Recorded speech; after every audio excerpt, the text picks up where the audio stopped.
দেখেন, হাদি ভাইয়ের হত্যার যে আসামি তাকে ভারতে গ্রেফতার করা হলো। তো এটা নিয়ে কি যে নেগেটিভ যে প্রচার করা হচ্ছে, জামাত নাকি ভয় পেয়ে গেছে যে একে দেশে নিয়ে আসলে তারপরে কি করবে বলে দেবে জামাতের লোকজন, ইত্যাদি ইত্যাদি।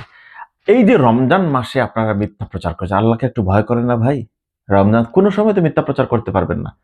আর এই রমজানের দিনটাকে মানুষ একটু সম্মান করে এই সময়টাতে মিথ্যা প্রচার করছেন।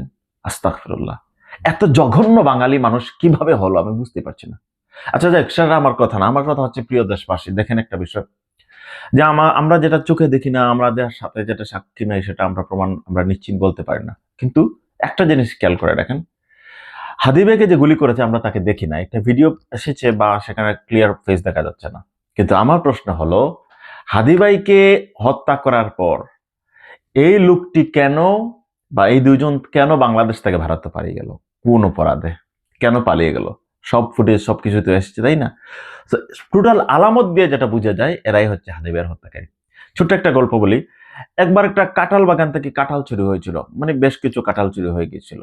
তো পরদিন গ্রামের সবাই বসছে বিচারে, তা কাঁঠাল কে চুরে নিচে, কে চুরি করে নিয়েছে সেটা কেউ জানে না। তো গ্রামের এক প্রবীণ মুরব্বী বললেন যে এই যে চুর, এই যে চুর, চুরের মাথায় কাঁঠালের আঠা দেখা যাচ্ছে। তো সবাই কি হচ্ছে, আহ, স্বাভাবিক ছিল, কিন্তু একজন লোক তার ওই মাথার মধ্যে কাঁঠালের আঠা করছিল যে আমার মাথায় আছে কিনা। সাথে সাথে তাকে চিহ্নিত করা হয় এবং তাকে যখন বাধা হয় সে তখন স্বীকার করে সে চুরি করেছিল। অর্থাৎ তার বিহেভিয়ার প্রমাণ করেছে যে সে চুর।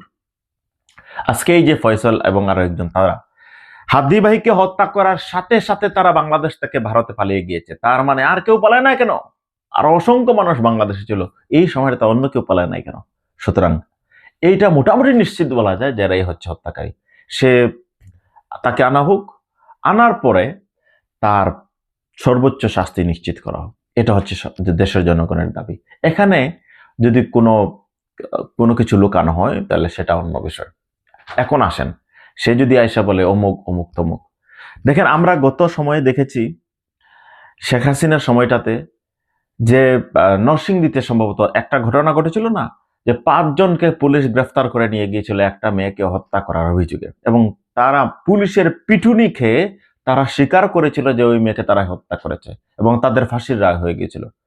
ভাগ্যবশত তাদের ফাঁসি কার্যকর হওয়ার আগে ওই মেয়েটি আবার বের হয়ে আসে, অর্থাৎ মেয়েটি আত্মগোপনে ছিল বা পালিয়ে গিয়েছিল কারোর সাথে। এইরকম মেয়েটি যখন বেরিয়ে আসে, তখন কোথায় গেল বাংলাদেশের আইন, কোথায় গেল কোর্ট, কোথায় গেলেন সেই বিচারক, আর কোথায় গেল সেই পুলিশ?